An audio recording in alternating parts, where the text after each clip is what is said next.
Bit by bit, this vehicle here has become more and more popular now among the top-selling EVs in Europe and especially also in Germany. So a strong competitor to the Tesla Model Y and also a sibling to the VW ID4, ID5. But is the Skoda Enyaq here in the updated version even the better pick? We're going to find out and tell you all about the changes with the SUV body form, but also with the Coupé and also the Sportline, sportier look, but also the base versions. Everything you need to know with Thomas and Autogefühl in 4K, full screen, full length. Let's go with the front. In this case here then, nice blue, Thomas blue, and also the Sportline, which has a sportier lower part. And you can see here is also a special new design element in the lower part, in this bumper. And also air intakes here at the side, real ones, to reduce the wind turbulences in the wheel arches because they've worked on the aerodynamics of the vehicle. Now at 0.245 for the SUV and even 0.225 for the Coupé. So the Coupé version now the most aerodynamic one, the SUV a little bit worse, but most people actually decide to go for the SUV body type. Yeah, it's the more classic choice. Let's take it that way. More to that later. First of all, also new design language from Skoda here with a lettering on the front hood. And they replaced the logo by that. It's also a new design language in general to be a little bit more simplified on the one hand. On the other hand, more playing with light. You can see here optional matrix LED. And then you also have this segmented design element here. The base would be just a light strip, a more simplified one, and you can also get here this illuminated middle part, so then it looks indeed way different than the outgoing model. The length is 4.66 m or 183 inches. So yeah, it's in this, depending on the definition from which market you have, compact or mid-size. Wheels from 19 to 21 inch. These here are indeed the 21-inch wheels. So yeah, really cool and massive styling, definitely. What I think is missing, that you know that you don't have like a Sportline badging here at the side. I think this would be, yeah, I would definitely see a Sportline badging here, but there is none actually. What you have here in the Sportline is black mirror caps and also black frames here around the window. Then you can see here, this is our SUV body type. And what's also very important, still optional to have the DCC, adaptive suspension, and with all the MEB models on this platform, I would rather advise you to go for that one because you have a wider span between comfort and the sportiness in the setting. It either comes with rear-wheel drive models or there's one all-wheel drive model. The entry-level version is now gone actually. So you have the 60 version and the 85 version and the 85X. The base version is rear-wheel drive and has an acceleration figure 8.1 seconds, whereas the 85 versions have an acceleration figure of 6.7 seconds, no matter if it's the rear-wheel drive version or the all-wheel drive version. Wait a minute, how is that possible? You get an electric motor, an additional one in the front end, and the acceleration figure is the same. They kind of limit that power like intentionally because there's, there was the RS version before, the VRS version, and there will be another one again. And that one will be the quicker one, and Skoda doesn't want to get involved into this like performance fighting and so on, being a family brand. Yeah, you can understand this argument. However, I think also if you go for the all-wheel drive version, there should be, let's say, something of an acceleration gain already for you. So in this case, I think the normal 85 version, the bigger battery, but rear-wheel drive is clever choice. Soon more to the batteries. Here, first of all, the design, once again, a big lettering. So they go away from the logo, more to letterings. And then Enyaq here on the left side. And in the final version, because this is like the very first one that was built here now in the Sportline, you would have then the Sportline badging right here. So this is missing because it wasn't produced yet that early. We can take a look at the vehicle. Black contrast in the lower part. And the only thing I do criticize here in the rear is like this, again here for the aerodynamics. I think this should be, in this case then, also a high gloss black finish to fit to the frames here at the side. Or what's your take on that? Batteries and recharging. So the smaller battery is 59 kilowatt hours net and the bigger battery is 77 kilowatt hours net. So from the bigger battery we can at least, like, also with like more high speed motorway driving, expect 400 kilometers or 250 miles. If we now think about new aerodynamic changes, and also if you don't drive too fast, you can probably also get some 500 kilometers or 300 miles of range out of this vehicle, depending on the driving profile for sure. Recharging, always 11 kilowatt AC, and DC, the peaks differ. So the base version has a 165 kilowatt peak, then the 85 version, the rear drive one, 135 kilowatt peak, and then the 85X has a 175 kilowatt peak. It's strange, and it differs because even here in the bigger battery version, they use different suppliers with different cell chemistry. The result matters. So the small battery, 24 minutes from 10 to 80% state of charge, and the big batteries, 28 minutes from 10 to 80% state of charge. And the reason why the rear-wheel drive big battery is still at the same minute figure is, yeah, it has a lower peak, but the charging curve is better, it's better maintained, and that's why then the end result is more or less the same. So I would wish that if they update the vehicle, they maybe also put now a Frunk in it. Yeah, but there is none, so this is just for refilling of wiper fluid. I mean, the hood is not that large, and they use the space, they do that, so still no Frunk.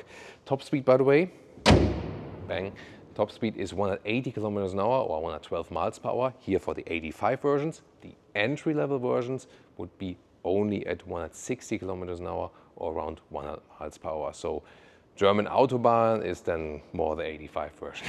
Then the indicators here in the front, you can see they replaced then the daytime running light on the side. By the way, this beautiful color is of course not called Thomas Blue. The Skoda name is Race Blue, but I think, yeah, definitely fitting one. And yeah, I would say it's my favorite color for this vehicle. Or what about you? Let's take a look at the indicators in the rear. As I said, we have the matrix LED here optionally with this vehicle, and then we also have the cascading turning indicators in the rear, and yeah, together with a nice three-dimensional look here. And when I approach the vehicle, there's also here this light show, builds up a little bit. Yeah, it's quite nice, right? And also when I, for example, close the vehicle, then there we go, have this animation. And in the rear, I think even cooler. Look at that, how it builds up here for the welcome and goodbye. And this is how the normal version of the Enyaq SUV looks like. If you don't pick the Sportline, then you will now always have the silver contrast right here. It's already beginning in the lower part right here. The only thing is optional once again here is the matrix LED, and also here this going through light signature. And it's especially visible in the side profile with the silver contrast. Here it's really high actually, but it feels really nicely, so it's a good material quality.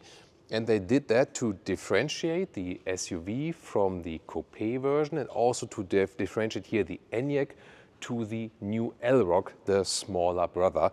And you can also see here in the rear that it continues right there. So definitely also splits opinion. I think it's very visible, but also a nice idea to give a little bit more, yeah, a little bit more contrast to the vehicle. And Leah will show us the first interior bits. Here, first of all, the key fob. There you go, high gloss black, yeah, okay. Then door closing sound. That's, I think, quite nice. And the rear is even better, I feel. But then there's, of course, the secret at the inside of the door. Our Rolls-Royce moment for today. There we go. Shall I take the key then? Yes. And the... Yep. Ooh. Yeah, now it can start rain in this studio here. So, here we go. I think we can put it in later again, because this will take some time. And also on the passenger side. Yay!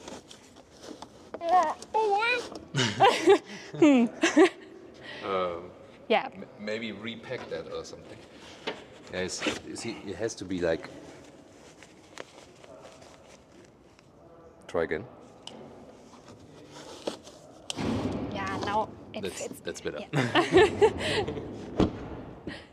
Then, let's take a look here. Oh, there's a nice covering here, Yeah, felt inside covering nice, yeah. of the doors. That's nice. And on the top part, Some ambient lighting here. there we go. And here, let's see. Yeah, it's a structure also somewhat soft, so that's nice. And the steering wheel now is an update with the lettering on. And rear buttons. Rear buttons. And when you have DCC, you also have this additional spoke here. So they combine it with the suspension that the look of the steering wheel is different. Otherwise, it's open. It's also interesting. There is one exception. The Sportline here is also available with the spoke here in the lower part if it's not DCC. So in the Sportline here, by the way, steering wheel up and down, in and out. So this one, you can also get the steering wheel always, no matter if you have DCC or not. Sportline, by the way, starts with the sportier, stiffer suspension as base and then optional the DCC. If you have the DCC, by the way, there is no difference between the Sportline DCC and the normal DCC. Now the cockpit overview, so new standard features. Heated steering wheel and heated seats are always standard now, and also always the 13-inch infotainment screen, so no different size, and I think that's also a nice choice. No hardware changes here in the screen, but some software updates indeed. This is then once again the Sportline interior. We have a nice leatherette covering here. It's also soft here. Then also soft dashboard with the structure on top. And the Sportline seats are really awesome, I have to say, here with the wider shoulder accentuations. Isofix here also for the front seat. And there's really good seating comfort. So yeah, really appreciate that. And there's another lounge interior available, which is not the Sportline, which has the same seat, but just in a bright style.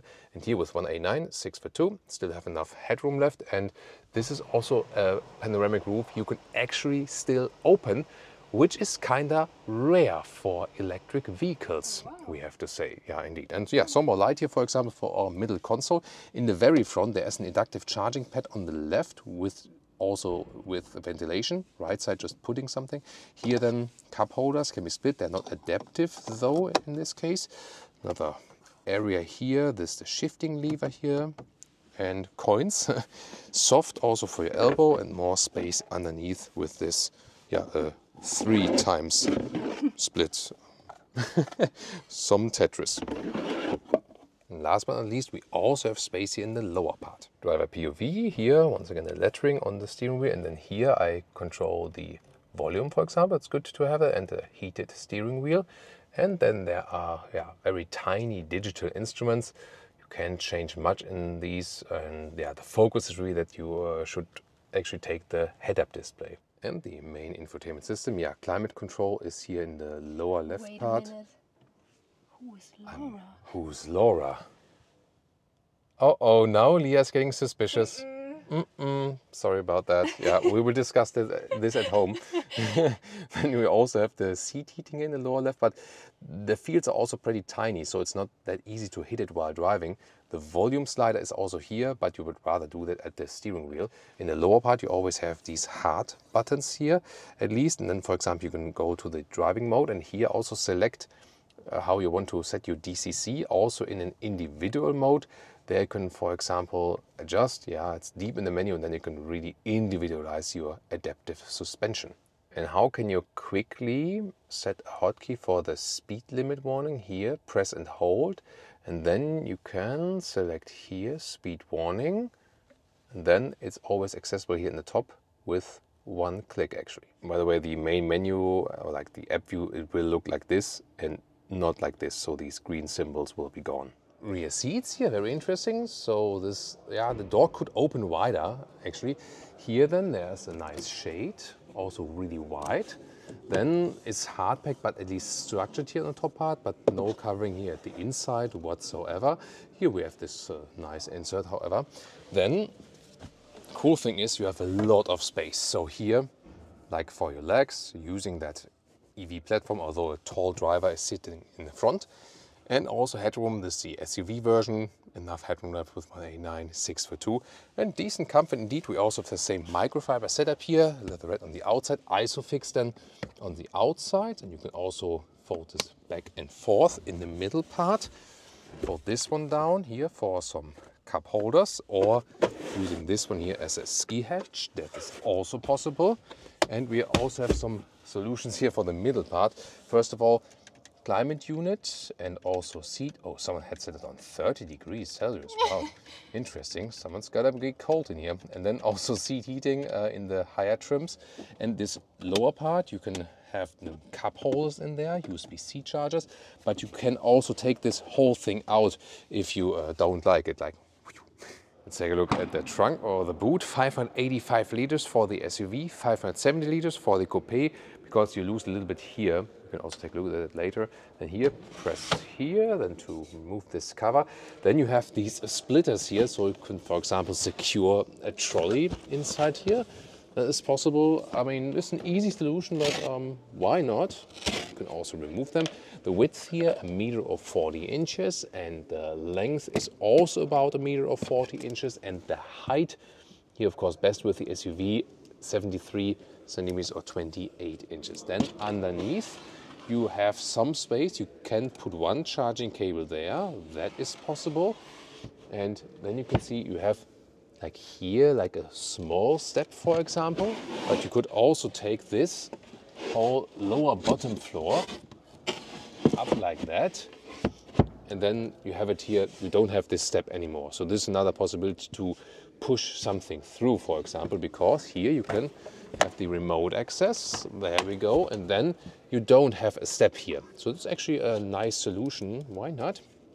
And then the total length is like 185 or 72, 73 inches.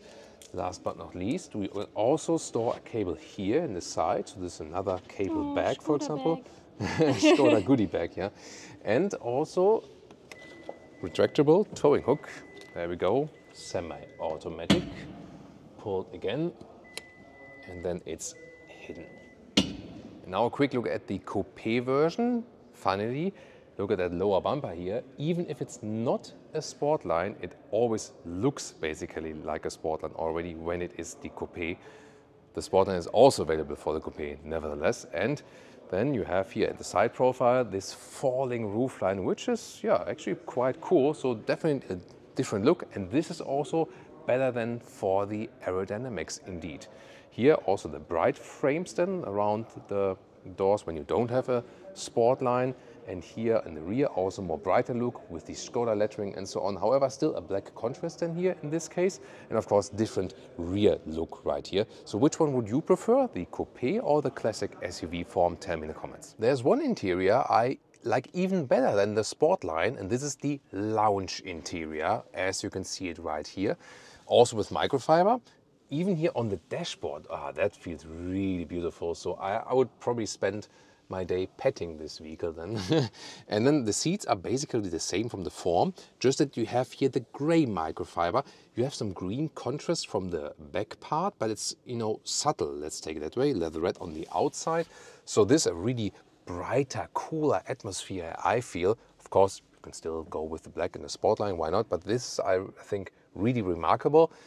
And yeah, you just have to pick an exterior color, which also then fits somehow to this interior. And fixed panoramic roof. Oh, yeah. This is here the Coupé, by the way, and this one does get a fixed panoramic glass roof, so not one you can actually open. Yeah, good observation. This is also one difference. And here the Coupé in the rear, well, you have the fixed glass roof always.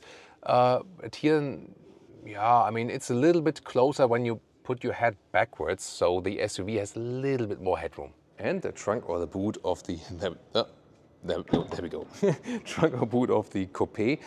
And it's more or less the same, just that here it's a little bit cut off here. So this is then where you lose something in height, but you see the differences are rather minor. And this is here the Coupé with the Sportline. So here then we have the lettering also blacked out. And also at the side, black mirror caps and black frames around the windows. And once again, when you have the Coupé, this more sensual falling roofline. Yeah, and in this case then also in a very strong red color. Velvet red is the color called actually. Pricing, so around 45,000 pounds, 50,000 euros. And then if you add some extras, couple of thousand euros and so on, then you get to the vehicle as we stand here right now. Talking about the one with the big battery, because most probably will still pick the big battery. Yeah, the very low entry-level version is gone now, and I think it's also good in a way because it doesn't have the biggest battery on the market overall meanwhile, so I think you should go for the big battery also if you think about like buying and keeping or something. But most electric vehicles at this point are of course going into the leasing scheme. I think the facelift changes work very well. It looks a little bit more modern and the vehicle has a lot of space on the interior, and also the user interface is actually, that you don't have to learn the car that much. My personal favorite are really the seats, both in the Sportline and also in the lounge interior with the microfiber. This is definitely the highlight of the vehicle. For me, I think it still needs an animal-free steering wheel. That is something they should have fixed with the facelift. But overall, I think exterior and interior-wise, it does very well. And driving, I would really recommend to go for the adaptive suspension, because all of the MEB vehicles, they're usually to counterbalance that additional weight from the battery, they have a rather stiff setup, so the DCC, adaptive suspension, gives you then overall more comfort. What do you think here about the updated Enyaq? Tell me in the comments, and now directly tune into some of the competitors.